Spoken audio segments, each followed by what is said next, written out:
Azerbaijan and Armenia agree to a pause in fighting.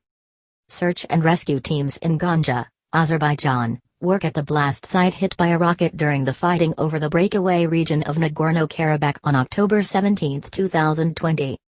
CNN Azerbaijan and Armenia agreed to a humanitarian ceasefire in the conflict over the contested enclave of Nagorno-Karabakh on Saturday, 1 week after truce brokered by Russia fell apart, according to a statement from the foreign ministries of both countries.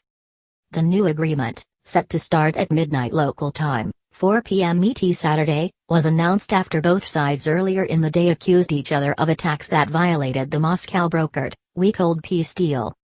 The dispute dates to the collapse of the Soviet Union, when Nagorno-Karabakh declared independence from Azerbaijan, sparking a violent conflict that ended in a shaky 1994 ceasefire. Armenia backed Nagorno-Karabakh, which established a de facto independence that is not recognized by most of the world. Though it sits within Azerbaijani territory, the region is populated and controlled by ethnic Armenians. Armenia has said the current flare-up is between Karabakh and Azerbaijan. Russian Foreign Minister Sergei Lavrov talked to his Azerbaijani and Armenian counterparts on the phone Saturday to emphasize the need for the truce to hold, according to Russia's foreign ministry. Ariak Harutyunyan, leader of the contested region, welcomed the new peace effort, saying in a statement, "The Republic of Artsakh confirms readiness to observe the humanitarian truce on a reciprocal basis, in line with the ceasefire agreements brokered by Moscow on Saturday and 1 week ago."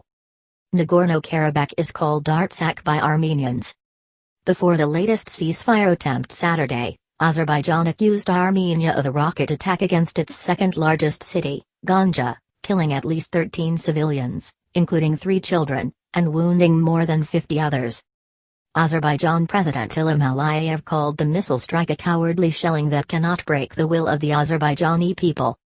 The attack occurred in the early hours of Saturday morning and targeted civilian quarters in the central part of the city, according to a statement from the Azerbaijani prosecutor's office. Azerbaijani presidential advisor Hikmet Hojayev accused Armenia of using ballistic missiles in the attack and said authorities had evidence to support the claim, according to a Twitter post. "Let the international community see the barbaric acts of Armenia against civilians," Hojayev added. Video and photos purportedly from the scene showed rescue workers clearing rubble to reach survivors. The prosecutor's office said officials were compiling a complete list of the victims.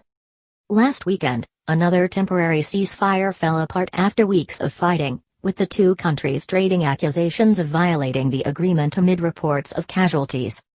France has demanded an immediate end to hostilities since fighting broke out between the countries on the morning of September 27. The short-lived ceasefire last week came after UN High Commissioner for Human Rights Michelle Bachelet spoke of the suffering the conflict was inflicting on civilians. The dispute over Nagorno-Karabakh has run hot and cold since the 1994 ceasefire.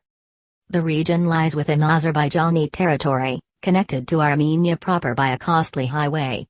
It is heavily militarized and its forces have been backed by Armenia, which has a security alliance with Russia. Tensions have risen since July, when several days of clashes rocked the border between Armenia and Azerbaijan.